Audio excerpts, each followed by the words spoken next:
തലശ്ശേരി നിയോജകമണ്ഡലം NDA സ്ഥാനാർത്ഥി O നിധീഷിന്റെ തെരഞ്ഞെടുപ്പ് കൊട്ടിക്കലാശത്തിൽ ആവേശം അലതല്ലി. നൂറുകണക്കിന് പ്രവർത്തകരാണ് കലാശക്കൊട്ടയിൽ പങ്കെടുത്തത്. NDA തലശ്ശേരി നിയോജകമണ്ഡലം സ്ഥാനാർത്ഥി ഒ നിധീഷിന്റെ തെരഞ്ഞെടുപ്പ് പ്രചരണത്തിന്റെ കുട്ടിക്കലാശം തലശ്ശേരി നഗരത്തെ ഇളക്കിമറിച്ചു. എരഞ്ഞോളി, കതിരൂർ, കൊളശ്ശേരി, ന്യൂമാഹി തുടങ്ങിയ സ്ഥലങ്ങളിൽ നിന്നും DJ അകമ്പടിയോടെ വിവിധ വാഹനങ്ങളിലായി വനിതാ പ്രവർത്തകർ ഉൾപ്പെടെ രാമകൃഷ്ണ മന്ദിര പരിസരത്ത് എത്തിച്ചേർന്നു. കുട്ടിക്കലാശം BJP കണ്ണൂർ സൗത്ത് ജില്ലാ വൈസ് പ്രസിഡന്റ് MP സുമേഷ് ഉദ്ഘാടനം നിർവഹിച്ചു.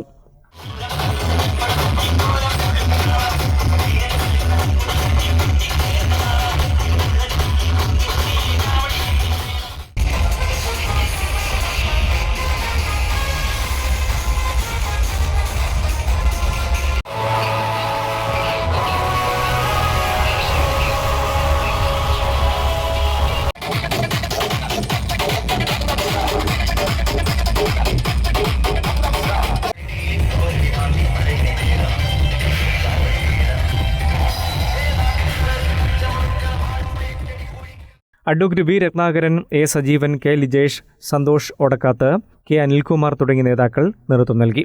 തലശ്ശേരിയിൽ കോൺഗ്രസ് ചിത്രത്തിൽ ഇല്ലെന്നും മത്സരം BJPയും CPMഉം തമ്മിൽ ആണെന്നും സ്ഥാനാർത്ഥി ഒ നിധീഷ് പറഞ്ഞു. ഒരു അടിപൊളി സംഭവമായി. ജെൻസിക്കും അതോടൊപ്പം പഴയ തലമുറക്കും ഒക്കെ വേണ്ടിയിട്ടുള്ള ഒരു ഭയങ്കര ഒരു അടിപൊളി പ്രോഗ്രാമാണ് നമ്മൾ ചെയ്തത്. എനിക്ക് തോന്നുന്നു തലശ്ശേരി നമ്മൾ തൂക്കി കലാശക്കൊട്ടിൽ എന്നാണ് എനിക്ക് തോന്നുന്നത്. ആദ്യം തലശ്ശേരി നമ്മൾ പ്രതീക്ഷിച്ചത് ത്രികോണ മത്സരമാവുന്നതാണ്. പക്ഷേ ഇപ്പോൾ UDF ചിത്രത്തിലേ ഇല്ല. BJPയും CPMുമാണ് ഡയറക്റ്റ് ഫൈറ്റ് ചെയ്യുന്നത്. അതുകൊണ്ട് വലിയ വിജയപ്രതീക്ഷയാണ് തലശ്ശേരിയിലുള്ളത്. News bureau, Thalassery.